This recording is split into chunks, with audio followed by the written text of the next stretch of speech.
Hi everybody, Dr. Cobb here. Hope you're having a great week. I'm ready to dive into our new series. And what we're going to be talking about over the coming weeks is how to change habits. Now, let me tell you where this comes from. I was sitting around thinking the other day about how long I've been working with people and what are the similarities across that process. And I realized I started training people when I was 15 years old. I was training people in martial arts and tennis and also some fitness stuff back then. And that's continued for 27 years.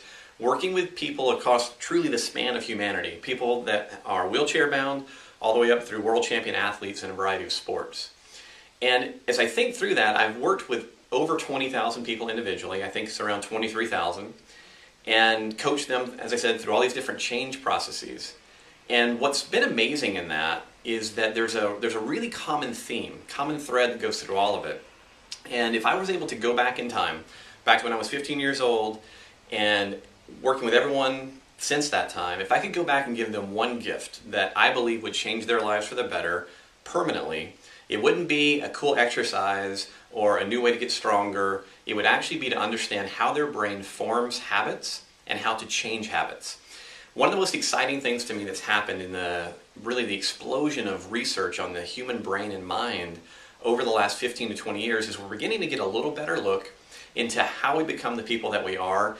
And more importantly, how do we become more than we are? When we look out into the future, how do we have a bigger future? Well, most of it comes down to starting to have an awareness of how our current activities and actions occur, which is habitually, and then figuring out how to change those. So let me give you a couple of numbers. These are very important. There are some people that statistically say the human brain is exposed to about 4 billion bits of information per day. Now, I'm not a computer guy, and I don't really know what a bit is, but that's a lot of information. There's a lot of input coming into the brain, and almost all of it is processed unconsciously. So what people will say is there are about 4 billion bits of information come into the brain. Only about 2,000 of those 4 billion actually make it up into what we consider the conscious brain, conscious mind. And so while most of us think that we go through our lives being, pretty set and knowing why we're doing what we're doing, the simple fact is that in most cases, everything that we do is based somewhere in our past on habits that our brains created. Now, most people, when they hear that, they go, okay, so what do I do about that, and what does it mean, and why? Well, the first thing to understand is that your brain creates habits for a reason. Brains crave safety. Your brain wants to keep you safe, keep you alive, so that you can go about your life. And habits are very predictable. Brains love predictability. So even if it doesn't serve you well, maybe you started a habit of, a certain way of eating when you were 12 or 13 or 14 years old because you were running around 5-10 hours a day playing sports and needed a ton of energy. And so your brain said, you know what, my habit is going to be to eat literally everything I come in contact with that doesn't run away. So maybe that's what you did. And then as your life changed and your energy output went down, you still maintain that habit. That's something that's really common. We see that all the time.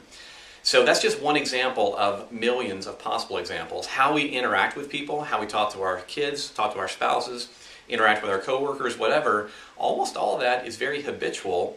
And if our habits are not serving us, in other words, they're keeping us from having a better future, it's stuff that we want to change.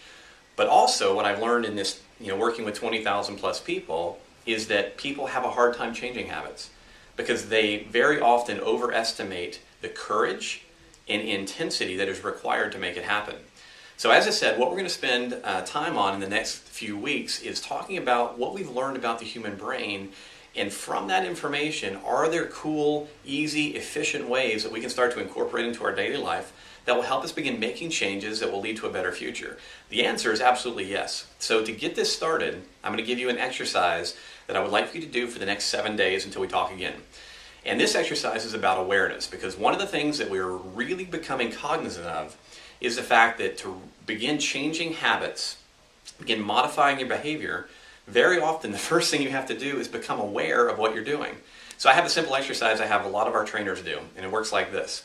I want you to take out a piece of paper, and I want you to write down 3 habits that you would like to change. Now, they could be anything. Now, I would suggest that you pick a relatively unemotional topic, right? Like, I want to floss my teeth more. Most people don't get overly emotional about flossing, but maybe they don't do it, and it's something that runs on their desktop and it bugs them. What's happening to my teeth, my gums? So I want you to write down 3 things that you would like to change, and then the second part of this is that you're going to take a timer. You can take your phone, get a kitchen timer, I don't care what it is, And I would want you to set it for a repeating alarm. That alarm needs to go off every 4 hours while you're awake. The third step then is when the alarm goes off, you're going to take 30 seconds to a minute, and you're going to think about each one of those habits that you've written down that you would like to change. And I want you to think back over the preceding 4 hours and go, all right, what did I do that either supported me staying the way that I am, or that began making me change what I want to change to?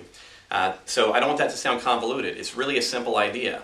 Every 4 hours, you're going to think about the habits and go, did I participate in ones I don't want to participate in? Or did I begin making steps to change something that I'm interested in changing?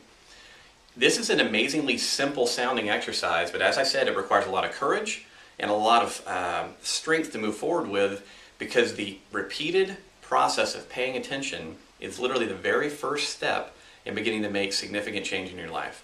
So, like I said, we are in the business of habit change. That's what Z Health is. People talk about pain relief and brain-based fitness and all this. What we really help people do at the most basic level is change their habits, because we know that when they do that, they begin to change their life. So I'm very excited, as I said, to share a lot of this information with you in the coming weeks. This week, get started with the awareness exercise. Next week, we're going to be taking steps into practicing what we call low-threat habit change, because that's going to be a very, very important process for you to learn. All right, have a great week. See you soon.